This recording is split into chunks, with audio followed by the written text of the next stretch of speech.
საქმიანი საღამოს სპონსორია კორა კონსალტინგი.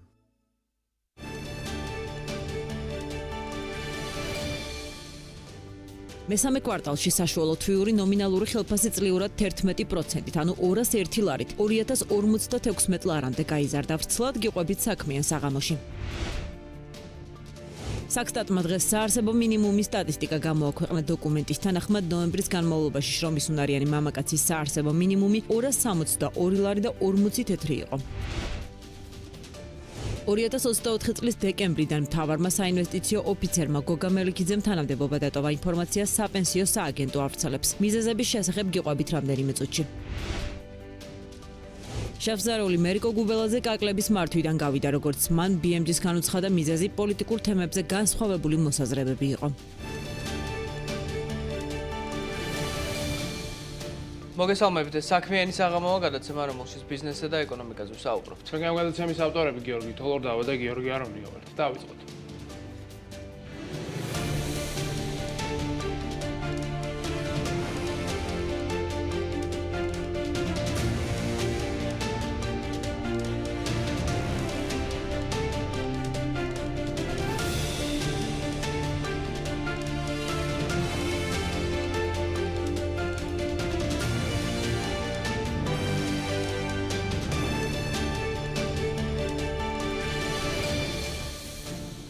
საქართველოში ხელფასები იზრდება. საქსტატის მონაცემებით მესამე კვარტალში საშუალო თვიური ნომინალური ხელფასი წლიურად 11%-ით, ანუ 201 ლარით გაიზარდა და 2056 ლარი შეადგინა.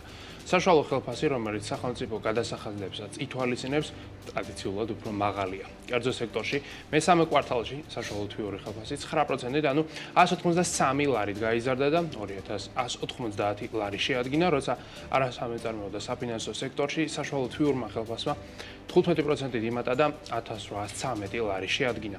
სექტორებს შორის ყველაზე მაღალი ხელფასი IT სექტორში დასაქმებულებს აქვთ და ეს ადამიანები საშუალოდ 4065 ლარს გამოიმუშავებენ. ხელფასებით მეორე ადგილს პროფესიული საქმიანობების სფეროში დასაქმებული ადამიანები იკავებენ, რომლებიც ხელფასის სახით დაახლოებით 3500 ლარს იღებენ. მიმდინარე წლის ნოემბერში საქართველოში 267 მილიონი დოლარის გზავნილები გამოიგზავნა, რაც 10% ნაკლებია ვიდრე შარშან. კლების უმთავრესი მიზეზი რუსეთის ფედერაციიდან გზავნილების 61%-ით შემცირებაა, რაც მიგრაციული ეფექტის მიილევას, ანუ საქართველოში დროებით ჩამოსული რუსი მიგრანტების სხვა ქვეყნებში გადასახლებას უკავშირდება. რუსეთიდან ამ პერიოდში 30 მილიონი დოლარი გადმოირიცხა გზავნილების სახით. თუმცა იმ დროს, როცა რუსეთიდან ფულადი ნაკადები იკლებს, სხვა ქვეყნებიდან ეს ტენდენცია მზარდია, რაც ქართველი ემიგრანტების გზავნილებს უკავშირდება. ნოემბერში ყველაზე მეტი გზავნილი ამერიკის შეერთებული შტატებიდან შემოვიდა, საიდანაც ემიგრანტებმა 50 მილიონი დოლარი გადმორისხეს, ანუ 22%-ით მეტი ვიდრე შარშან. მეორე ადგილს 45 მილიონი დოლარით იტალია იკავებს, სადაც ასევე ბევრი ქართველი მუშაობს. საქსტატმა დღეს საარსებო მინიმუმის სტატისტიკა გამოაქვეყნა, რომლის თანახმად ნოემბრის განმავლობაში შრომის უნარიანი მამაკაცის საარსებო მინიმუმი 262 ლარი და 40 თეთრი იყო, რაც დაახლოებით 10 ლარით მეტია, ანუ 4%-ით მეტი ვიდრე შარშან. საქსტატის საარსებო მინიმუმს 1997 წლიდან ითვლის. სწორედ ამ წელს მიიღო პარლამენტმა კანონი, რომლის თანახმად საარსებო მინიმუმი წარმოადგენს სოციალურ ორიენტირს, რომელიც ხელფასების, პენსიების, სტიპენდიების, შემოწირულობებისა და სხვა სოციალური გასაცემლების მინიმალური ოდენობის განსაზღვრისათვის გამოიყენება. შესაბამისად, მის ოდენობას ქვეყანაში მნიშვნელოვანი პოლიტიკური და სოციალური დატვირთვა აქვს. ბრიუსელში დღეს ევროკავშირის საგარეო საქმეთა მინისტრების საბჭოს ხდომა გაიმართა, რომელზედაც უკრაინაში და სირიაში მიმდინარე საკითხებთან ერთად საქართველოსაც იმსჯელეს. რადიო თავისუფლების ევროპული ბიუროს უფროსის რიკარდ იოზვიაკის ინფორმაციით, საქართველოსთვის სანქციების დაწესებას ვეტო უნგრეთმა და სლოვაკეთმა დაადეს.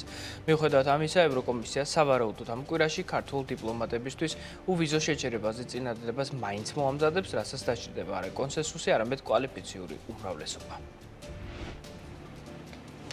ამერიკის შეერთებული შტატების სახელმწიფო დეპარტამენტმა ტერორიზმის შესახებ 2023 წლის ანგარიში გამოაქვეყნა. მსოფლიოს სხვადასხვა ქვეყანასთან ერთად ყოველწლიურ ანგარიში ასევე არის შეფასებული ის ღონისძიებები, რომლებიც საქართველოს ხელისუფლებამ ტერორიზმის წინააღმდეგ ბრძოლის მიმართულებით გაატარა. დოკუმენტის თანახმად, გასულ წელს საქართველოში ამ კუთხით ვითარება მშვიდი და სტაბილური იყო და ტერორისტული ინციდენტები არ დაფიქსირებულა, მაგრამ მიუხედავად ამისა, ISIS-თან აფილირების გამო ქვეყანა ქვეყანაში საქართველოს 9 და უცხოეთის 3 მოქალაქე დააკავეს. დოკუმენტში აღნიშნულია ისიც, რომ ამერიკის და ევროკავშირის მხარდაჭერით სასაზღვრო პოლიციამ ახალი მობილური დაკავების სისტემა შეიმუშავა. ანგარიშში ასევე მითითებულია, რომ ოკუპირებული ტერიტორიების ადმინისტრაციული საზღვრების სრულფასოვანი კონტროლი კვლავ გამოწვევად რჩება, ხოლო ზამთრის განმავლობაში საქართველოს რუსეთთან ჩრდილოეთის საზღვრის სრულ მონიტორინგს ვერ ახორციელებს. როგორც ერკვევა, ამ მიმართულებით ვითარების გასაუმჯობესებლად ქვეყანაში ახალი საკონტროლო პუნქტების მოწყობა იგეგმება. ქვეყანაში ბოლო დროს არსებული დაძაბული ვითარების ფონზე პარლამენტმა, რომელიც ამ დროისთვის მხოლოდ ქართული ოცნების დეპუტატებით არის დაკომპლექტებული, რამდენიმე კანონი მიიღო, მათ შორის ერთი დოკუმენტით საჯარო სამსახურში რეორგანიზაციისა და დასაქმებულთა გათავისუფლების საკითხები გამარტივდა. აი სწორედ ამ თემის განხილვას დაეთმობა დღევანდელი წერტილი, რომელიც BMG-ზე საქმიანი საღამოს დასრულების შემდეგ დაიწყება. BMG-ს მთავარი რედაქტორის კითხვებს დღეს ღია საზოგადოების ფონდის იურისტი საბა ბრაჭველი უპასუხებს. ნახოთ გადაცემის ანონსი, რომლის შემდეგ მოგიყვებით თუ რა ხდება ქართულ ბიზნესში.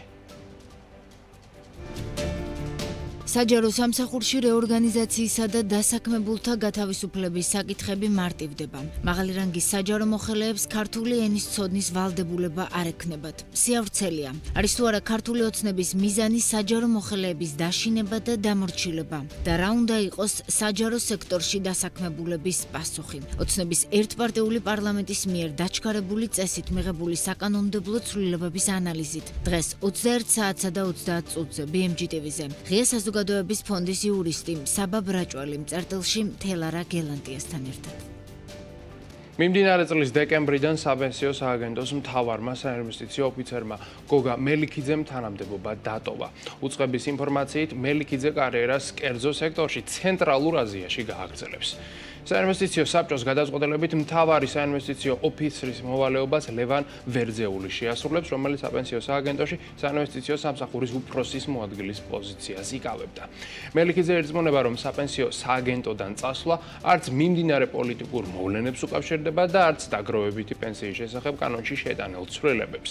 საპენსიო სააგენტოში საქმიანობაზე, გამოწვევებსა და კერძო სექტორში სამომავლო გეგმებზე გოგა მელიქიძე ხვალ საღამოს 10-ის ნახევარზე თელარა გელანტიას წერტილში ისაუბრებს.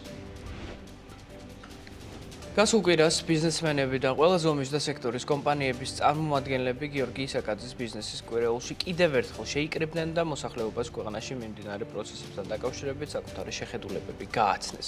გამომდინარე იქიდან, რომ ეს ბიზნესის საჯარო მიმართვის ამ ტიპის მეორე შემთხვევა, შეგვიძლია აღვნიშნოთ, რომ ქართული კომპანიები საქართველოში მიმდინარე პროცესებს სულ უფრო და უფრო ღიად და დაუფარავად ეხმიანებიან. როგორც ყოფილმა პრემიერ-მინისტრმა და საკონსულტაციო კომპანია რეფორმატიქსის დამფუძნებელმა ნიკა გილაურმა განაცხადა, ბიზნესის ერთიანობა ძლიერი იარაღია, რომლის დახმარებით კერძო სექტორს მთავრობასთან საუბარი და შენიშვნების კომენტირება შეუძლია. ნიკა გილაური ერთ-ერთი იყო იმ ბიზნესმენებისგან, რომელთაც კიდევ ერთხელ დააფიქსირეს საკუთარი აზრი და პოზიცია და მთავრობას ახალი არჩევნების ჩატარებისკენ და საპროტესტო აქციებზე დაკავებულთა გათავისუფლებისკენ მოუწოდეს. ყოფილი პრემიერ-მინისტრის შეფასებით, ბოლო კვირებში დაწყებული პროცესი შეუქცევადია, ხოლო მომავალში ბიზნესი ქვეყნის ეკონომიკურ და გეოპოლიტიკურ განვითარებაში კიდევ უფრო მნიშვნელოვან როლს შეასრულებს. მართლაც ჩვენ დავინახეთ ყველა ქართული ბიზნესის რეალური სახე, როდესაც პირველად უახლოეს ისტორიაში ქართულ ბიზნესმა დააფიქსირა თავისი პოზიცია ქვეყნის განვითარებასთან და პოლიტიკასთან დაკავშირებით, ქვეყნის პოლიტიკასთან ვექტორთან დაკავშირებით. თუ ბიზნესი ერთად დადგება, ერთიანი ბიზნესის ძალა არის ძალიან ძლიერი.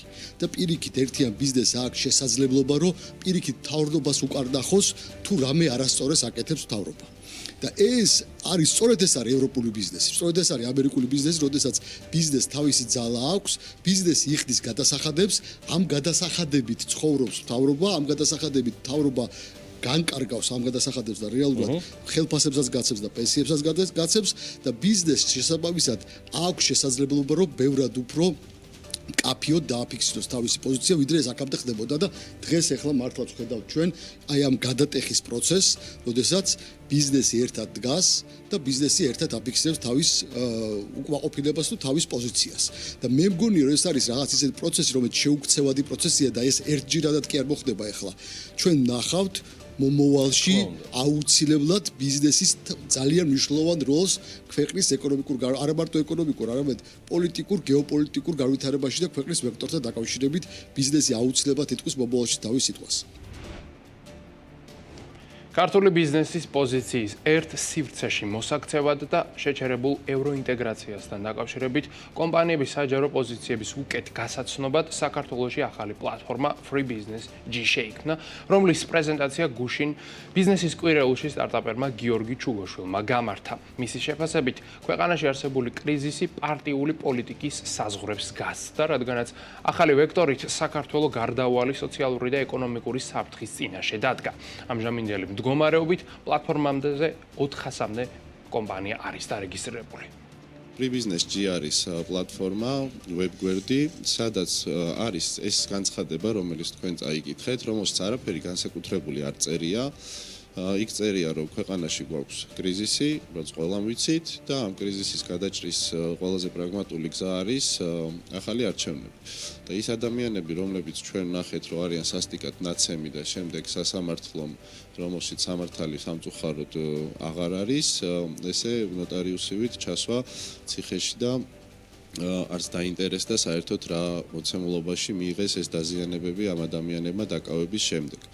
ხო, ეს ადამიანები რა თქმა უნდა გამოვიდნენ, ამას იძახის ყველა, იძახის საერთაშორისო საზოგადოებაც და ასე შემდეგ. ამ პლატფორმის ჭრილში ჩვენ გვინდა, რომ ამ განცხადებას, რომელი ბიზნესებიც უერთდებიან, მათ კონდეთ საშუალება, რომ მოითხოვონ შეერთება. რა თქმა უნდა, ეხლა სხვის ბიზნესს ვერ შეუერთებ, ამიტომ მოხდება რაღაცნაირად გადამოწმება და მხოლოდ შემდეგ განთავსდება ეს ინფორმაცია, რომელი ბიზნესები უერთდებიან ამ პლატფორმას და ასევე ექნება მეორე ფუნქციონალი, რომელიც იქნება რომ ხალხმა მოითხოვოს რომელიღაცა ბიზნესების მიერ მათი პოზიციის დაფიქსირება. ხო, ესეც საინტერესოა, იმიტომ რომ ადამიანებს ძალიან აინტერესებს, რომ მე მივდივარ და ვარ ამ კომპანიის ერთგული მომხმარებელი. ხო, მე მაინტერესებს სად დგას ეს ორგანიზაცია. და შემდეგ უკვე როდესაც ვნახავთ ანალიტიკაში, რომელ კომპანიებზე ითხოვს ხალხი, რომ დაფიქსირდეს მათი პოზიცია. ესეც გამოჩნდება. კი, ესეც გამოჩნდება, რომელ კომპანიებზე ითხოვენ, იქ იქნება რომ პოზიცია არ აქვს, იქნება სამი განყოფილება, ვინც შეუერთდა ამ მოწოდებას, მეორე იქნება ვისაც ხალხი ითხოვს პოზიციას, მაგრამ ჯერ არ დაფიქსირებულა და მესამე იქნება რომ დააფიქსირა მისი პოზიცია და არ უნდა ადამიანების გამოშვება, არ უნდა ახალი არჩევნები.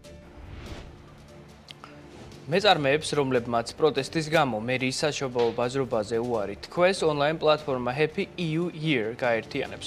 როგორც პლატფორმის შემქმნელები ამბობენ, ვებგვერდის დახმარებით მომხმარებლებს შეუძლიათ არა მხოლოდ მარტივად შეარჩიონ სახალხო საჩუქრები, არამედ სოლიდარობა გამოუცხადონ მეწარმეების პროტესტს. მიგვაჩნია, რომ წელს დედაქალაქის ქუჩებში პროტესტის ხმა ყველგან უნდა ისმოდეს, ასეულობით მეწარმემ ქვეყანაში მიმდინარე უწყვეტი პროტესტის მხარდასაჭერად უარი თქვა მერიის მიერ ორგანიზებულ საშობაო ბაზარში მონაწილეობასა და წლის ყველაზე მნიშვნელოვან სავაჭრო პერიოდში შემოსავლის მიღებაზე. ჩვენ კი ისინი ონლაინ პლატფორმა Happy EU Year-ზე გავაერთიანეთ. პლატფორმის დახმარებით შეგიძლიათ კატეგორიების მიხედვით მარტივად შეარჩიოთ საახალწლო საჩუქრები თქვენი საყვარელი ადამიანებისთვის და სოლიდარობა გამოუცხადოთ ამ მეწარმეების პროტესტს. მხოლოდ ერთად დგომით შევძლებთ დავიბრუნოთ თავისუფალი დემოკრატიული და სამართლიანი ახალი წელი. ბოლო დროს საქართველოში არსებული ვითარება იმდენად დაიძაბა, რომ გავლენას ყველა ზომის და სექტორის კომპანიები გრძნობენ. თუ ბევრი კომპანია მიმდინარე პროცესების გამო გაიფიცა, ბევრი ობიექტის შემთხვევაში მუშაობა დრამატულად შემცირდა, რაც ქვეყანაში არსებულ მძიმე პოლიტიკურ ფონს და საპროტესტო აქციებს უკავშირდება. ამ თემაზე BMG-სთან PUB 44-ის დამფუძნებელმა ელენე კვირიკაშვილმა ისაუბრა, რომლის თქმით, PUB-ის შემოსავალმა 75% იკლო. ეს არის ის, რასაც ბიზნესვუმენი დღეს ხედავს, მაგრამ მისი პროგნოზი როგორც ჩანს კიდევ უფრო მეტად ნეგატიურია. როგორც ის ამბობს, თუ პროცესი უცვლელად გაგრძელდა და საქართველოს ევროპისკენ ვექტორი არ შემოიტრიალა, საერთაშორისო ორგანიზაციებმა შეიძლება ქვეყანა დატოვონ. თუ ეს ასე მოხდა, PUB 44 დახურვის საფრთხის წინაშე აღმოჩნდება. ხლოებით 4-ზე არის გაყოფილი ესენი შემოსავლები. განახევრებულიც არ ქვია რა, 75%-ით არის შემცირებული გაყიდვები, იმიტომ რომ ნუ ჩვენს გასართობი ღონისძიებები აღარ გვაქვს საერთოდ, არ ვარეკლამებთ არაფერს და ჩვენს ნუ შედარებით ანუ მარტო ხო, იმიტომ რომ რაღაც არ მიგვაჩნია სწორედ რომ რაღაც მაგის დრო არის. ეხლა ვინც დადიან, დარჩენილები არიან, აი სადღაც მასე მქონდა რა, სადაც 25-30% უცხოელები დადიან და ზოგადადაც და ანუ ქართველი აღარავინ აღარ არის, მარტო უცხოელები დადიან ეხლა და პროგნოზში ხა აი სუსტად პირდაპირ გეტყვით რომ მომავალი წლის ბიუჯეტი რა თქონდა ეს რომ დავხურე ფაილი ალბათ მიუბრუნდები იანვარში იმიტომ რომ იქამდე შეუძლებელი არის რამის პროგნოზის გაკეთება მგონია რომ ეხა თუ გაგრძელდა ესეთ ფორმატში არ გაგრძელდება შებზარეული მერიკო გუბელაძე რესტორან კაკლების მართვიდან გავიდა. როგორც რესტორატორმა BMG-სთან განაცხადა, განხეთქილების მიზეზი მენეჯმენტს და მფლობელებს შორის პოლიტიკურ თემაზე განსხვავებული შეხედულებები გახდა. საქართველოდან უცხოელი ინვესტორების გასვლის შესახებ Remax Capital-ში საუბრობენ, როგორც კომპანიის დამფუძნებელმა მარიამ ასათიანმა უძრავი ქონების პროსპექტში განაცხადა, შეერთებულ შტატებთან შეჩერებული სტრატეგიული თანამშრომლობის გამო უმსხვილესმა ამერიკულმა კომპანიამ ქართული ბაზრიდან გასვლის გადაწყვეტილება მიიღო. Business Fuzman-ის შეფასებით, თუ პროცესი დროულად არ დაალაგდა, დიდ კომპანიებში არსებული განწყობა მცირე პარტნიორებზეც გავრცელდება, რაც ქვეყნის ეკონომიკისათვის დიდი დარტყმა იქნება. დიდი საერთაშორისო კომპანიების მიერ საქართველოს ბაზრის შესაძლო დატოვების შესახებ BMG-სთან GPI Holding-ის კომუნიკაციების დირექტორიც საუბრობს. როგორც წინათ სტამბოლის შულმა საქმიან დილაში განაცხადა, ევროპული განვითარების პერსპექტივის გაქრობამ საქართველოს საინვესტიციო გარემოზე უარყოფითი გავლენა მოახდინა.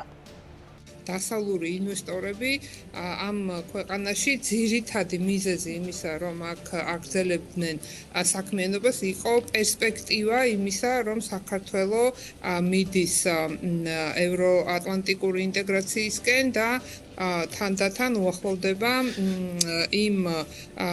იმ სტანდარტებს, რაც მოითხოვს ნორმალური თანამედროვე წესიერი ბიზნესის კეთების და აქედან გამომდინარე აი ამ პერსპექტივის გაქრობა თუნდაც ის მხოლოდ არა ის რომ თქვა აქ რაღაც კორუფციული მომენტები იქნება ან სანქციები იქნება კიდევ უფრო დამპყრობელი და შემდეგ უბრალოდ აი ამ პერსპექტივის გაქრობა ძალიან უარყოფითად მოქმედებს ინვესტორების мотиваციაზე და პირად საუბრებში არაერთმა მსხვილი კომპანიის წარმომადგენელმა ჩემთან აღნიშნა და ალბათ ჩვენთანაც აღნიშნავენ რომ უკვე აქციონერები ნერვიულობენ და ფიქრობენ საქართველოსთან გასვლაზე უკვე ძალიან ჭირს და თითქმის შეუძლებელიც არის ნორმალური თქვა საინვესტიციო ფონდებიდან კაპიტალის მოზიდვა, რადგან საქართველოს უკვე არის აღქმული სხვა რანგში გადავიდა და სხვა რისკების დობის ნაწილში სხვა რისკის ქვეყანაა. როგორც კომპანია Minders დამფუძნებელმა და ხელმძღვანელმა გიორგი კალატოზეშვილმა ბიზნესის კვირაულში განაცხადა, ინვესტიციების შემოდინება გადინების საკითხი პირდაპირაა დამოკიდებული პოლიტიკურ კრიზისზე. ბიზნესმენი მიიჩნევს, რომ კრიზისიდან გამოსავალი ვადამდელ არჩევნებზე გადის, მაგრამ ამ პროცესის მისი შეფასებით CESCOM არ უნდა უხელმძღვანელოს. ხელისუფლებას აკლია საზოგადოებასთან სწორი გამართული ურთიერთობა, თუმცა თავიდან კარგად დაიწყეს, მაგრამ დღეს არის ძალიან მწვავე კრიზისი. აი ხათუნა მაგნიშნა, ხო კრიზისზე გარდამავალია, გარდატეხა მართლა ძველბერძნულად თვითონ სიტყვა მაგას ნიშნავდა გამოიყენებოდა დაავადებასთან მიმართებაში. როცა დაავადება ამწვავდებოდა, ამ პირიქით მცირდებოდა და დღეს რეალურად ეს არის ფაქტობრივად სიმსივნის კერა, მეტაფორებით რო ვლაპარაკოთ, რომელსაც ხანდახან ებრძვიან ქიმიოთერაპიით, კი. და ქიმიოთერაპიის უარყოფითი კონკრეტული შედეგი არის ის, რომ ის კლავს მათ შორის ჯამთილ უჯრედებს. ამიტომ უნდა გვესმოდეს, რომ ეს ყველაფერი ეკოთა ისახება ჩვენზე. ეს კრიზისი კონკრეტული უტყავს ნდობას. ნდობაზე დგახართ თქვენ, ნდობაზე ვდგავართ ჩვენ და ნდობის უამრავი დონეა. ნახეთ, აი თქვენ გიორგი საკადე ცალკეულად როგორც ინდივიდი სარგებლობთ ნდობით, თქვენი გადაცემა ცალკეული ხო? სარგებლობთ თავისი ნდობით. მედია არხი, რომელზეც თქვენ მაუწყებლობთ. აქ თავისი ნდობა და ქვეყანა, რომელსაც აქ თავისი ნდობა ბუნებრივია და თუ ქვეყნის იმიჯი და რეპუტაცია არის შელახული, ყველაფერი დანარჩენს არ აქვს მნიშვნელობა. თქვენ როგორც ბიზნესმენებმა ყველა მიცით, რომ ბიზნეს არ უყვარს არასტაბილური გარემო, ფულს არ უყვარს არასტაბილური გარემო და ის არ ჭირდება არასტაბილურ გარემოში. ამიტომ ინვესტიციების შემოდინება, გადინების საკითხი ეს არის პირდაპირ პროპორციულად დამოკიდებული იმ პოლიტიკურ კრიზისზე, რომელის შედეგიც არის უფრო გრძელვადიანი, ვიდრე თქვა იგივე სტიქიური უბედურების, იმიტომ რომ ერთი არის შედეგი, რომელსაც ვიღებთ, მეორე არის გავლენა, რომელსაც ეს კრიზისი ახდენს პროცესებზე გრძელვადიან პერსპექტივაში. ყოფილი პრემიერ-მინისტრი და კომპანია რეფორმატიქსის დამფუძნებელი ნიკა გილაური აცხადებს, რომ იმ შემთხვევაში, თუ მდგომარეობის გამოსასწორებლად მთავრობა ქმედით ნაბიჯებს არ გადადგამს და იზოლაციონიზმის პოლიტიკიდან არ გამოვა მომდევნო 3-4 თვის განმავლობაში ეკონომიკური კოლაფსი გარდაუვალია. ნიკა გილაურის შეფასებით იზოლაცია ცუდი ფენომენია, ხოლო დასავლური ინვესტიციების ჩანაცვლება ჩინური და რუსული ფულით შეუძლებელი იქნება. მომავალ კვირას ჩვენ გავაკეთებთ ძალიან დეტალურ პრეზენტაციას.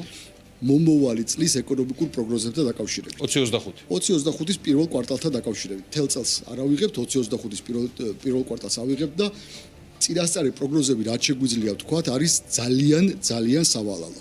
თუ ეს პროცესი ესე გაგრძელდა და ახალი არჩევნები არ ჩაინიშნა უახლოეს მომავალში, ჩვენ რეალურად ვდგევართ ძალიან მნიშვნელოვანი ეკონომიკური, არ მინდა ცუდი სიტყვა თქვა, მაგრამ კოლაფსის წინ. ამაში რას გულისხმობ?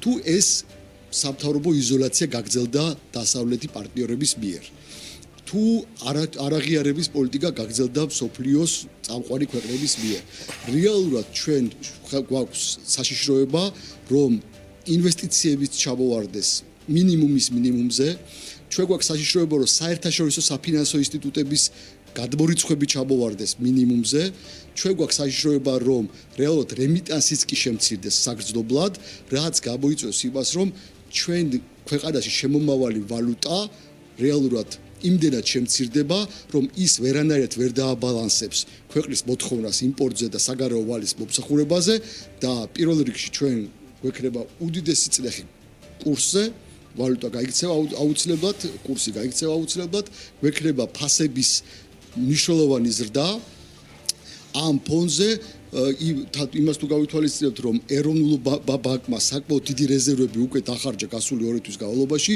საკმაოდ მნიშვნელოვანი პრობლემები შეუძლება შეგვიქმნას განსაკუთრებით პირველი კვარტალის განმავლობაში. რატო პირველი კვარტალი? ყოველთვის ნებისმიერ წელს სინამდვილეში პირველი კვარტალი აქვს ხოლმე ქვეყნის ეკონომიკას ცოტა უფრო რთული, როდესაც ტურისტები და შემოსავლები არის მინიმუმზე დასული, ხოლო ენერგეტიკული გასავლები გაზის იმპორტთან და ელექტრონიკის იმპორტთან დაკავშირებით არის მაქსიმუმზე ასული. საქმე საღამოს ტრადიციულად საფონდო ბირჟებზე საუბრით ვაგრძელებთ და რა თქმა უნდა ამერიკის შეერთებულ შტატებზე უნდა ვთქვათ ორიოდე სიტყვა, რომელსაც დიდად გამორჩეული კვირანებულად არ ჰქონია, რადგანაც საშუალოდ ვიხილეთ 9%-იანი კორექცია და პრინციპში ანალოგიური განწყობა იყო ევროპასა და აზიაში. საბედნიეროდ დღევანდელი სავაჭრო სესია შედარებით უკეთეს ნოტაზე მიმდინარეობს და როგორც ხედავთ, Wall Street-ზე ინვესტორების განწყობა არის დადებითი, განსაკუთრებით ტექნოლოგიურ სექტორთან მიმართებით. ამ ეტაპისათვის მაგალითად S&P 500 ინდექსის ღირებულება, რომელიც მოგეხსენებათ 500 უმსხვილეს კომპანიას აერთიანებს, გაზრდილი არის დამატებით 0.37% და ამჟამად ის ახალ რეკორდულ ნიშნულს უახლოვდება.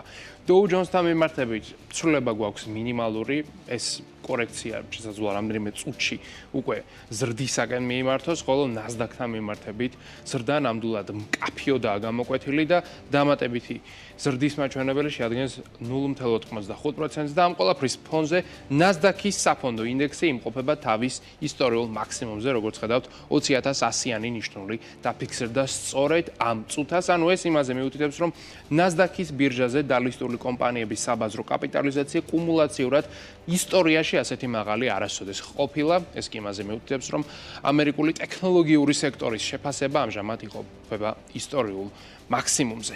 ამერიკიდან ევროპასა და აზიაში გადავინაცვლოთ, სადაც ვითარება მთლად ასეთი კარგი და მისასალმებელი არ არის, როგორც ხედავთ, გვაქვს კორექცია ყველა ძირითად ინდექსთან მიმართებით. ევროპის 600 უმსხვილეს კომპანიის შემთხვევაში ვარდნა გვაქვს საერთოდაც 0.15%-ის ფარგლებში, აზიაში შანხაის ინდექსის კორექცია გვაქვს 0.17%, ხოლო იაპონური ინდექსის ვარდნა არის 0.04%.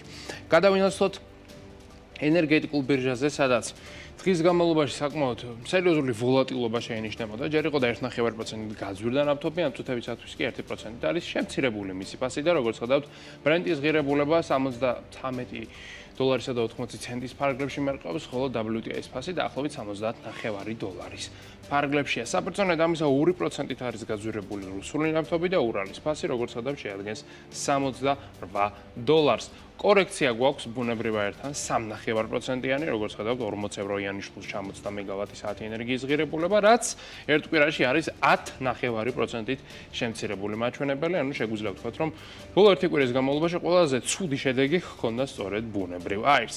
ოქროს აქვს საკმაოდ კარგად საქმე ამ წუთებისათვის $5.5 არის იგი გაძვირებული და როგორც ხედავთ, უნცია მეტალის ფასი შეადგენს $2,652, ეს არის ერთ წლიან პერიოდში 31%-ით გაზრდილი მაჩვენებელი.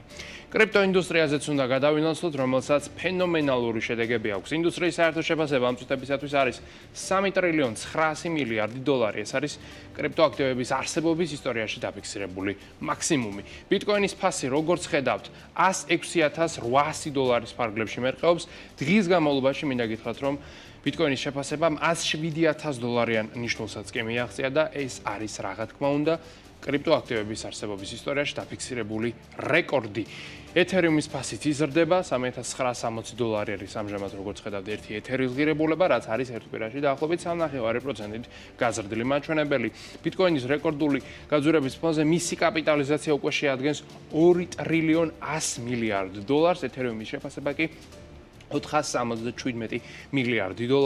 ბიტკოინის შეფასება ამჟამად იმდენად კოლოსალურია, რომ შედარებისთვის რომ გითხრათ, ბიტკოინის საბაზრო კაპიტალიზაცია ამჟამად უფრო დიდია, ვიდრე რუსეთის მთლიანი ეკონომიკის მოცულობის შეფასება. დიახ, სწორედ ასეთი შეფასება აქვს ამჟამად კრიპტოაქტივს. აქვე ჩვენს ეროვნულ ვალუტაზეც უნდა ვისაუბროთ, რომელიც დღეს გამყარდა ძირითად ვალუტებთან მიმართებით და კურსმა დოლართან მაგალითად შეადგინა 2.91, ევროსთან კურსი გვაქვს 2.95, აქაც არის გამყარება, ხოლო სტერლინგის გასვლის კურსი 3.56 და ბოლოს ორივე სიტყვა უნდა ვთქვათ ლარში ინვესტირების შესაძლებლობაზეც, რომელსაც გვთავაზობს Foresight Investment Group. ეს არის Foresight-ის ლარის ფონდი, რომელიც საშუალებას გაძლევთ განათავსოთ თანხა ფონდში და ამით მიიღოთ ფინანსური სარგებელი, რომლის მოცულობაც წლიურად საშუალოდ შეადგენს 8.5%. სარგებელი გერიცხებათ ყოველდღიურად, მისი გატანა თანხის მოცულობის გაზრდა ან შემცირება შეგიძლიათ ასევე ყოველდღიურად შეზღუდვების გარეშე. თავად ეს საინვესტიციო შესაძლებლობა კი ხელმისაწვდომი არის როგორც კერძო პირებისთვის, ასევე იურიდიული პირებისა და კომპანიებისთვის. თავად Foresight Investment Group კი საქართველოს ეროვნული ბანკის მიერ რეგულირებული საინვესტიციო კომპანიაა. მოკლედ, აი ესეთი ვითარება გვაქვს ჩვენ ამ წუთებში გლობალურ საფონდო ბირჟებზე, საქმე საღამოს კი სხვა მნიშვნელოვანი საკითხებით ვაგრძელებთ. ერთ-ერთი საკითხი მნიშვნელოვანთაგანი, რომელსაც დღევანდელ საქმიან საღამოში მიმოვიხილავთ, უკავშირდება ჩვენს რეგიონს, კავკასიას და ახლომდებარე ქვეყნებს. მოგიყვებით დღეს რეიტინგების ფორმატში ჩვენი რეგიონის ქვეყნების ეკონომიკური მდგომარეობის შესახებ გაგაცნობთ რეფინანსირების განაკვეთის, ინფლაციის, ეკონომიკური ზრდის მთლიანში და პროდუქტის, ერთსულ მოსახლეობის მთლიანში და პროდუქტის და სხვა მნიშვნელოვან ეკონომიკურ პარამეტრებს, მათ ცვალებადობას და ასევე მოგიყვებით თითოეული ამ ქვეყნის ყველაზე დიდი კომპანიის და უმდიდრესი ადამიანის შესახებ.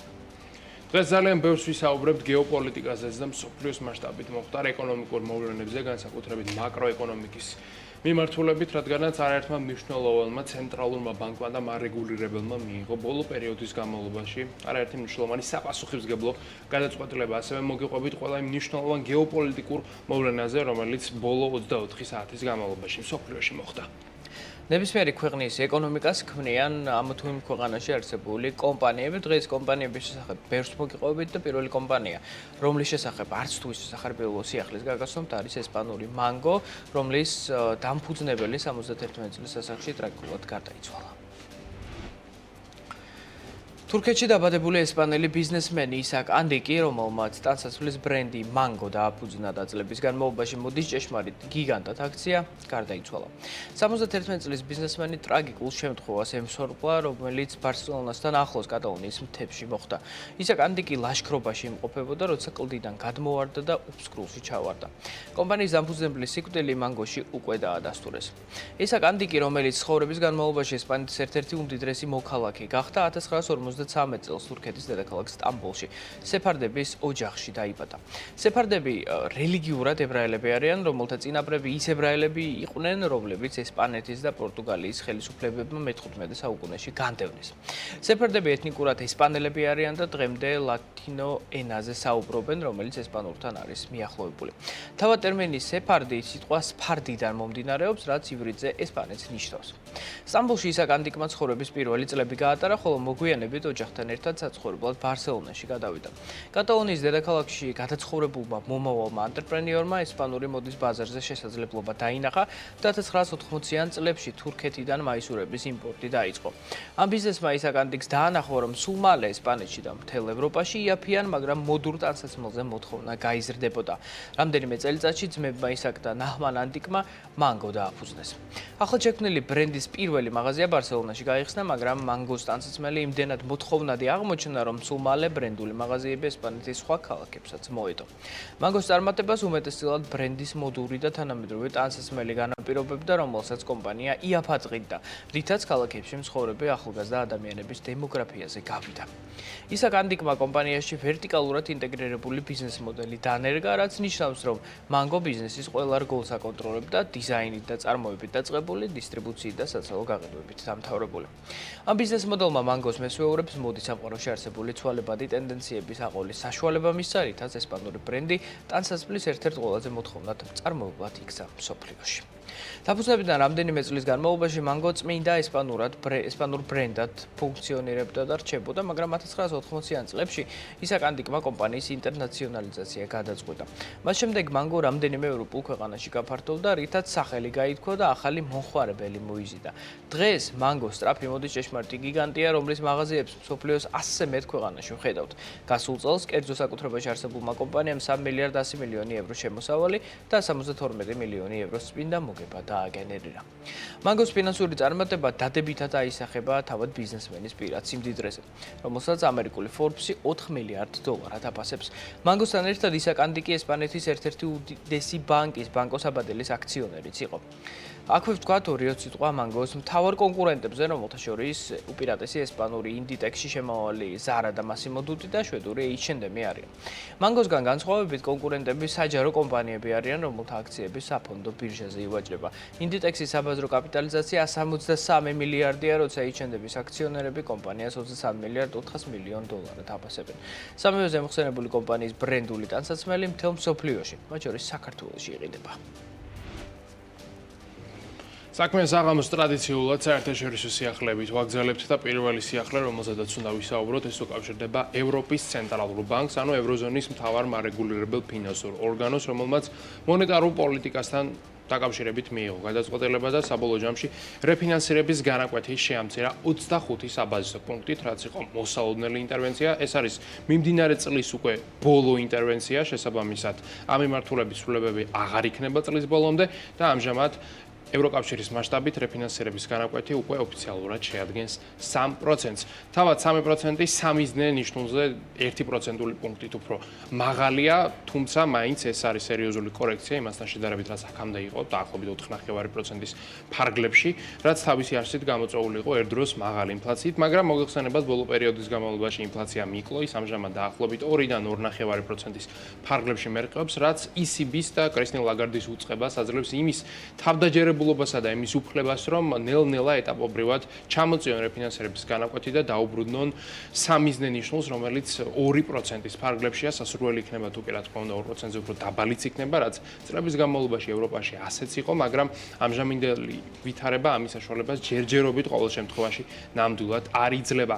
აქვე ისიც უნდა ითქვას, რომ ECB-ში საუბრობენ მომავალი წლის პერსპექტივაზეც და ამბობენ, რომ მომავალ წელს სავარაუდოდ ECB უკვე ოფიციალურად დაუბრუნებს ამ განაკვეთს იმ ადგილს, სადაც ის რეალურად უკვე უნდა იმყოფებოდეს. ECB-ს ისევე როგორც ნებისმიერი ცენტრალური ბანკის მთავარი მანდატი არის ქვეყანაში ფასების რეგულირება, ანუ ინფლაციის კონტროლირება ჩარჩოებში მოქცევა, რაც საშუალებას აძლევს ამა თუ იმ ქვეყნის ხელისუფლებას, რომ ბიუჯეტი პრაგმატულად გეგმოს და შესაბამისად აღასრულოს ის დავალებები, რომლებიც არის მიცემული კონკრეტულ ხელისუფლებაზე ამ მორჩეველთა მიერ. შესაბამისად ორი სიტყვა უნდა ვთქვათ ასევე ევროზონაში არსებულ ინფლაციაზე, რომელიც დაჩქარდა მცირედით 0.3%-ული პუნქტით მეტია გასულ თვეს დაფიქსირებული წლიური ინფლაციის მაჩვენებელი, რომელიც ახლა 2.3%-ის ტოლია. შესაბამისად ეს მცირედ დაჩქარებაა, მაგრამ საგანგაშო მაინც არაფერი არ არის, რადგან 2.3% მშვენიერი შედეგია, ნორმალური შედეგია და გაცილებით ნაკლებია ვიდრე ის ინფლაცია, რომელიც ბოლო რამდენიმე წლის განმავლობაში ფიქსირდებოდა ევროზონაში, ევროკავშირში და საერთოდაც მთელ პლანეტაზე. სამჯერ მაღალი ინფლაცია ჰქონდა. კი, სამჯერ მაღალი იყო, მაგრამ საბოლოო ჯამში დასტაბილურდა. Core CPI, რომელიც არ ითვალისწინებს სურსათის და ენერგორესურსების ფასებს, მისი მაჩვენებელი არის 2.8%, მცირედით მეტია პროგნოზირებულზე და ყველაფერი ეს ძირითადად უკავშირდება სეზონურ ეფექტს, რადგან სურსათი როგორც წესი ძვირდება ზამთარში, ასევე იმატებს ელექტრომომსახურების და სხვა ტიპის გათბობის და ასე შემდეგ ხარჯები, შესაბამისად ადამიანებს უფრო მეტი გადახდა უწევთ და შესაბამისად ეს აისახება ზამთარში როგორც წესი სეზონური ბუნებით ინფლაციაზე და ზოგადად ფასებზე.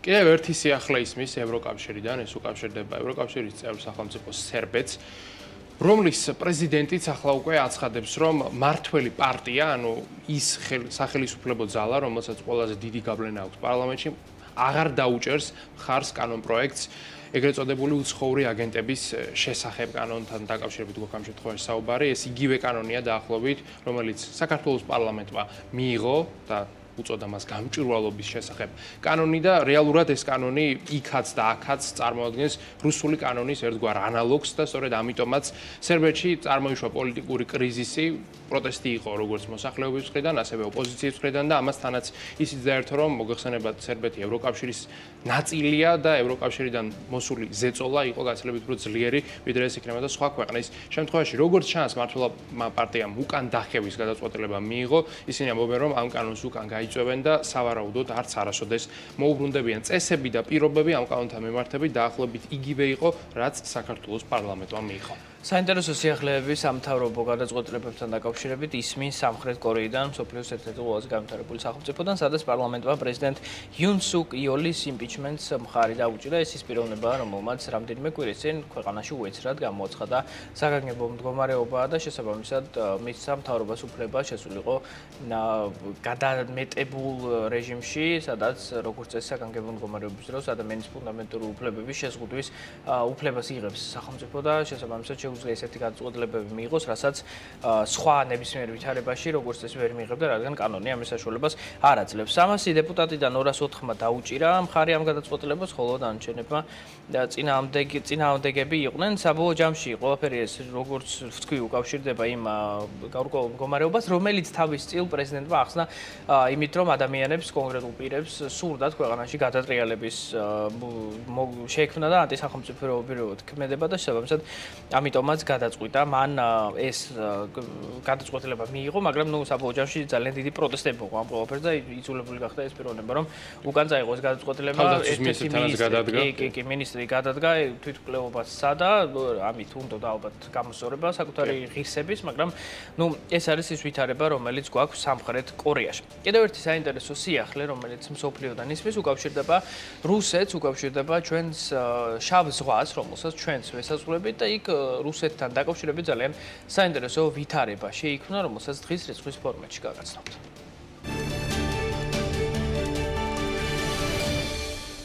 შავი ზღვა ეკოლოგიური კატასტროფის წინაშე დგას. რუსული სამნავთობო ტანკერი, რომელსაც 4300 ტონა მაზუთი გადაჰქონდა, ოკუპირებული ყირიმის მახლობლად ქერჩის სრუტესთან შტორმში მოყვა და ჩაიძირა. შესაბამისად, დღევანდელი დღის რიცხვი სწორედ 4300-ია.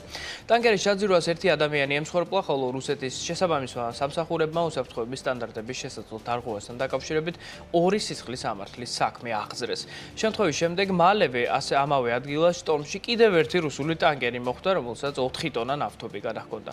თავდაპირველად დაიწერა, რომ ეს ტანკერი ჩაიძირა, მაგრამ როგორც მოგვიანებით გახდა ცნობილი, 132 მეტრიანი ტანკერი ქერჩის სრუტეში მდებარე საპორტო ქალაქ ტამანთან ახლოს მიწაში ჩაეფლო და უბრალოდ გაჩერდა. კონკრეტულად რა დაემართა რუსულ ტანკერებს ჯერჯერობით უცნობია, ხოლო დეტალების გარკვევას გამოძიება შეეცდება. გამომდინარე იქიდან, რომ ეს ორი შემთხვევა ოკუპირებული ყირიმის სიახლოვეს მოხდა, საკითხმა მალევე მიიღო გეოპოლიტიკური ელფერი. რუსეთის ფედერაციის პრეზიდენტმა ვლადიმერ პუტინმა სპეციალური შტაბი შექმნა, რომელსაც პრობლემის მოგვარება და ზარალის დათვლა დაავალა. უკრაინის საზღვაო ძალების მეთაურის დმიტრო პლეტენჩუკის განცხადებით, რუსეთი უპასუხისმგებლოდ მოიქცა, რადგან ასეთი ძველი გემებით შტორმის დროს ღია ზღვაში გასვლა მისი თქმით უბრალოდ დაუშვებელია. რუსეთ-უკრაინის ომის დაწყების შემდეგ შავ ზღვაში არსებული ეკოლოგიური გარემო მნიშვნელოვნად დაზიანდა. კვლევები ცხადყოფს, რომ 2022 წელს ომის შედეგად შავ ზღვაში ვეშაპისნაირთა ოჯახის 1000-მდე წარმომადგენელი, მათ შორის დელფინი და ზღვის ღორი მოკვდა. შეგვიძლია ვივარაუდოთ, რომ რუსული ტანკერების ჩაძირვის შედეგად შავ ზღვაში ჩაღვრილი მაზუთი ამ ეკოლოგიურ პრობლემას კიდევ უფრო მეტად გაამწვავებს. აი ესეთი ამბები ისმის შავი ზღვიდან, ჩვენ კი საქართველოს სამეზობლოზე საუბარი ჯერ არ დაგვიცრულებია. ვნახოთ ახალი ამბების მოკლე დაიჯესტი, რომლის შემდეგ საქმიან საღამოში ჩვენი რეგიონის ქვეყნების ეკონომიკურ მდგომარეობას გაგაცნობთ.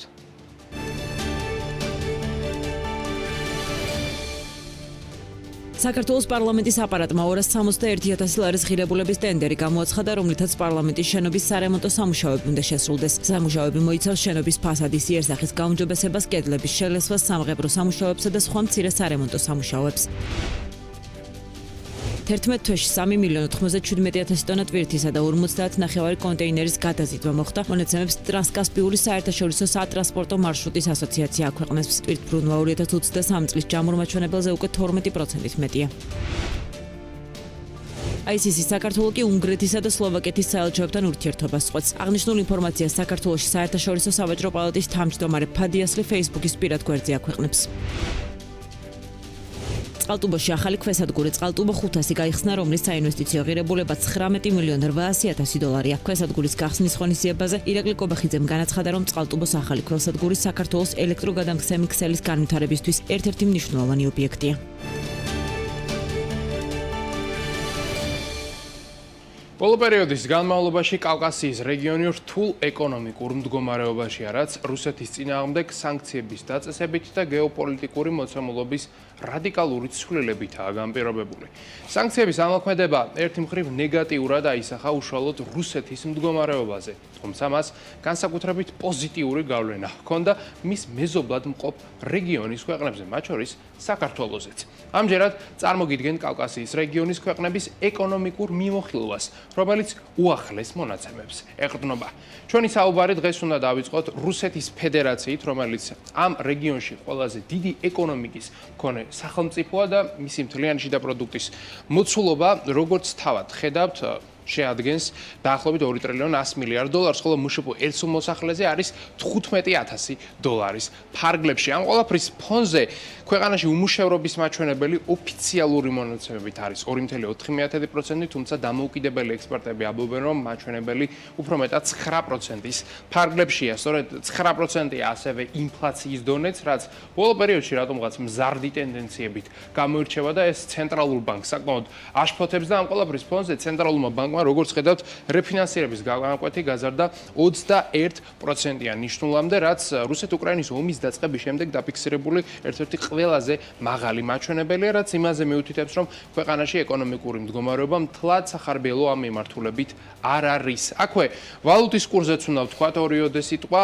ამჟამინდელი მონაცემებით 1 დოლარის გასვლა კურსი შეადგენს დაახლოებით 104 რუბლს და ეს არის 2022 წლის შემდეგ დაფიქსირებული ანტირეკორდი. თავად რუსეთზე ისი თქვა შეგვიძლია, ის არის ამჟამად პლანეტის ყველაზე უფრო მეტად სანქცირებული სახელმწიფო, რომელიც ძირითადად არის დამოკიდებული ბუნებრივი რესურსების ექსპორტზე, რადგანაც მოგეხსენებათ რუსეთი არის ნავთობის, ბუნებრივი აირისა და ქვანახშირის მიმართულებით პლანეტის ყველაზე მდიდარი სახელმწიფო, რაც მისი ტერიტორიული სიდიდითა და სიუხვით არის განპირობებული. სწორედ ამ რესურსებზე დგას მთელი რუსეთის ეკონომიკა, როგორც წარმოების მიმართულებით, ასევე მილიარდერების მიმართულებითაც, რადგანაც სწორედ ასეთი მილიარდერი არის ვლადიმირ პოტანინი, რომელიც ამჟამად რუსეთის რეიტინგში პირველ ადგილს იკავებს და მისი ქონება არის 33 მილიარდი და ამ ქვეყანაში დაფუძნებული ყველაზე დიდი კომპანიაც არის ასევე ენერგეტიკული კომპანია, ეს არის როსნეფტი, რომლის კაპიტალიზაციაც ამ ეტაპზე არის 48 მილიარდი დოლარი. სხვა შორის ყველა მილიარდერი, რომელიც ამ რეიტინგში არის მოცემული, ანუ რუსეთის ფედერაციის უმდიდრესი ადამიანების ტოპ 10-ული, აქ ყოველი მათგანი გარკვეულწილად არის დაკავშირებული რუსეთის ფედერაციის ბუნებრივ რესურსებთან. ჩვენი რეგიონის უდიდესი ქვეყნების ჩამონათვალში მეორე ადგილს იკავებს ჩვენი მეზობელი თურქეთი, რომლის ეკონომიკის მოცულობა არის დაახლოებით 1,400,000,000 ამერიკული დოლარი, რაც ერთ სულ მოსახლეზე გადათვლით არის დაახლოებით 15,700 დოლარი. უმუშევრობა ოფიციალურად არის 9%, ხოლო ინფლაცია ოფიციალურად არის 47%, მაგრამ როგორც ამბობენ ეკონომისტები, ფინანსისტები და ანალიტიკოსები, ინფლაცია საერთოდაც ბოლო პერიოდის განმავლობაში და ბოლო რამდენიმე წლის დროს იყო 3 ნიშნა, ანუ 100%-ზე მეტიც კი, შესაბამისად, ამიტომაც ხედავთ 50%-იან რეფინანსირების განაკვეთს, რომელიც თურქეთში ახლა არსებობს, მაგრამ ყველაფერი ეს ხადია უკავშირდება ქვეყნის პრეზიდენტის რეჯეპ ტაიპ ერდოღანის ბოლო დროინდელ ძალიან უცნაურ გადაწყვეტილებას გადაწყვეტილებებს, რადგან რეფინანსირების განაკვეთმა ზრდა მხოლოდ მას შემდეგ დაიწყო, რაც უკვე ინფლაცია იყო ძალიან მკვეთრად გაზრდილი. შესაბამისად, არსებობს მოსაზრება, რომ თურქეთმა ინფლაციის კონტროლი დააგვიანა და შესაბამისად ინფლაცია უკვე შეიძლება ითქვას, რომ გახდა უმართავი. თურქეთთან დაკავშირებით უნდა ითქვას ის, რომ მისი ეკონომიკა საკმაოდ დივერსიფიცირებულია, ეს ზომითაც საკმაოდ დიდი ქვეყანაა, რომელიც ბევრ ამის აწარმოებს, მათ შორის ტექსტილის წარმოება არის ძალიან განვითარებული, ასევე ტურიზმი, მოგეხსენებათ, სტამბულით დაწყებული, ალანიათი თუ ანტალიეთით დამთავრებული ძალიან ბევრი სხვადასხვა ტიპის კურორტი არსებობს თურქეთში, რომელსაც ბევრი ადამიანი სტუმრობს. QNB Finance Bank არის ქვეყნის ყველაზე დიდი კომპანია, რომლის საბაზრო კაპიტალიზაცია დაახლოებით 28 მილიარდი დოლარია, ხოლო უმდიდრესი ადამიანი არის მულტიპროფილური ბიზნესმენი მურატ ულქერი, რომელიც 5 მილიარდ 300 მილიონი დოლარის ქონებას ფლობს. თუ რა ადამიანს ვთქვათ, ჩვენი რეიტინგის რიგით მესამე სახელმწიფოზე, რომელიც კავკასიის რეგიონში ასევე გამორჩეული არის ეკონომიკის მოცულობით, ეს არის მოგხსენებათ აზერბაიჯანი და მისი ეკონომიკის მოცულობა ამ ეტაპზე არის დაახლოებით 75.9 მილიარდი დოლარი. ამ ეტაპზე მშპ ერთსულ მოსახლეზე შეადგენს 7.391 დოლარს, რაც სხვათა შორის მსოფლიოში დაფიქსირებული ერთ-ერთი საკმაოდ დაბალი მაჩვენებელია. ამ კონტექსტით შეგვიძლია ვთქვათ, რომ აზერბაიჯანს საამაყოდ საქმე ნამდვილად არ აქვს, ეს კი იმაზე მიუთითებს, რომ ქონების უდიდესი ნაწილი კონცენტრირებული არის მდიდარი ელიტის ხელში, შესაბამისად, ქონების დიდი ნაწილი არ ნაწილდება მოსახლეობის საშუალო ფენაზე მარტივად რომ ვთქვათ, ამიტომაც აზერბაიჯანში ცხოვრების დონე ისეთი მაღალი არ არის, როგორც მაგალითად ევროკავშირში, არა და აზერბაიჯანს ბუნებრივი რესურსები ამისათვის უხვად ნამდვილად აქვს. უმუშევრობის დონე ოფიციალური მონაცემებით არის 6%, თუმცა ოფიციალურ მონაცემებთან მიმართებით აზერბაიჯანთან ცოტა არ იყოს და კითხვის ნიშნები ნამდვილად არსებობს. ასევე კითხვის ნიშნებია ინფლაციის დონესთან, რომელიც ოფიციალურად 4.5%-ია, მაგრამ თუ დამოუკიდებელ ექსპერტებს დაუჯერებთ, მაჩვენებელი დაახლოებით 10%-ის ფარგლებშია უფრო მეტად რეალისტური, ხოლო რეფინანსირების განაკვეთი არის 7.25%, რაც რეგიონის სხვა ქვეყნებთან მიმართებით საკმაოდ დაბალი მაჩვენებელია, თუ კი რა თქმა უნდა მას რუსეთსა და თურქეთს შევადარებთ. აქვე რისი თქმა შეგვიძლია, ყველაზე მდიდარი აზერბაიჯანული წარმოშობის ადამიანი არის ვაგიტ ალეკპეროვი, რომელიც გამდიდრებული არის მოგეხსენებათ რუსეთში, ის არის ლუკოილის დამფუძნებელი და მისი ქონება შეადგენს ამჟამად დაახლოებით 28 მილიარდ დოლარს, ხოლო აზერბაიჯანის ყველაზე დიდი კომპანია ეს არის სოკარი, რომელიც არის სახელმწიფო საკუთრებაში არსებული კომპანია, რომელიც საქართველოშიც არის ფილიალით წარმოდგენილი მოგეხსენებათ, ხოლო მისი საბაზრო კაპიტალიზაცია ამ ეტაპზე ესე საჯარო ცნობილი არ არის, რადგანაც მოგეხსენებათ სოკარის აქციები ლონდონისა თუ მაგალითად ნიუ-იორკის საფონდო ბირჟაზე ნამდვილად არ ივაჭრება. აზერბაიჯანიდან გადავინაცვლოთ ჩვენს კიდევ ერთ სამხრეთულ მეზობლურ სახელმწიფოში, სომხეთში, რომელიც დროში გამოიყურება ასე და რომლის ეკონომიკის მოცულობა არის 25 მილიარდ 400 მილიონი დოლარი, ანუ დაახლოებით 5 მილიარდი დოლარით ნაკლები ვიდრე საქართველოში. ერთ სულ მოსახლეზე მთლიანი შიდა პროდუქტი არის 8500 დოლარი დაახლოებით, უმუშევრობა 14%, ინფლაცია საკმაოდ კარგია 1.5%, ხოლო რეფინანსირების განაკვეთი ბოლო წლების სტატისტიკას თუ გადავხედავთ, გლობალურ საკმაოდ ნორმალური 7%-ია. სომხეთთან დაკავშირებით უნდა ითქვას ისიც, რომ ბოლო წლებში საქართველოს მსგავსად სომხეთმა გარკვეულწილად იხეირა უკრაინაში მიმდინარეობით, რადგან სომხეთში ისევე როგორც საქართველოში საკმაოდ კარგი პირობები, სასათბურე შეიძლება ითქვას პირობები შეიქმნა საერთაშორისო კომპანიებისთვის და იქ დასაქმებული პირებისთვის, რომელთაც რელოკაცია განიცადეს საქართველოში. ეს ეხება უკრაინელ, ბელარუს და რუს ძირითადად IT სპეციალისტებს, მაგრამ ცხადია სხვა ადამიანებიც იყვნენ და ბევრი ნაწილი, მათ შორის იმ ადამიანებისა, რომლებიც თავის დროს საქართველოში დაფუძნდნენ, მოგვიანებით სომხეთში გადავიდნენ, რადგან სომხეთში თბილისთან შედარებით ერევანში ცხოვრება ღირს გაცილებით ნაკლები და შესაბამისად მათ უფრო დიდი ქონების აკუმულირება შეუძლიათ. ქონებაზე უნდა ვთქვათ ის, რომ სომხეთის უმდიდრესი მოქალაქე არის რუბენ ვარდანიანი, რომელიც ასევე იყო ყარაბაღის პრემიერ-მინისტრი გარკვეული პერიოდის განმავლობაში. ის ალეკპეროვის მსგავსად რუსეთში არის გამდიდრებული, მაგრამ მისი ქონება არის მხოლოდ თუ შეგვიძლია ეს ვთქვათ, 1 მილიარდ 100 მილიონი დოლარი.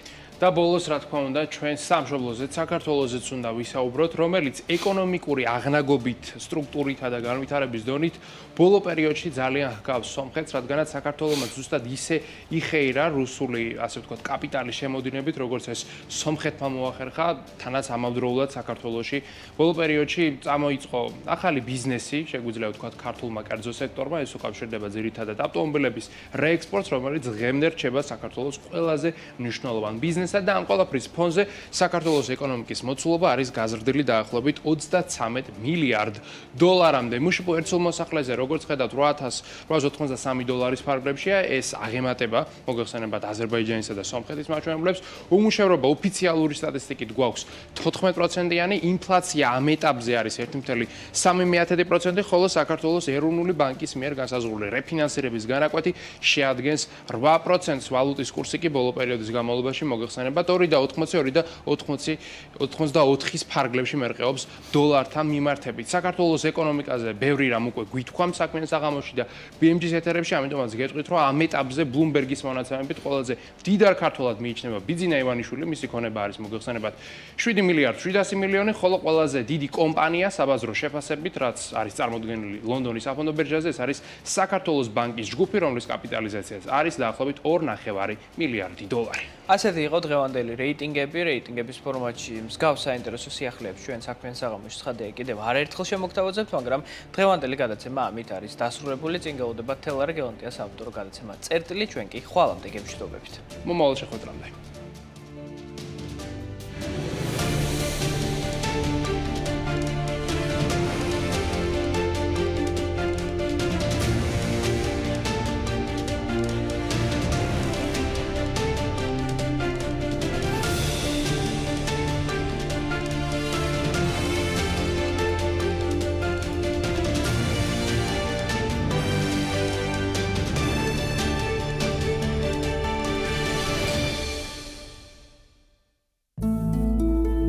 საქმიანი საღამოს სპონსორია კორა კონსალტინგი.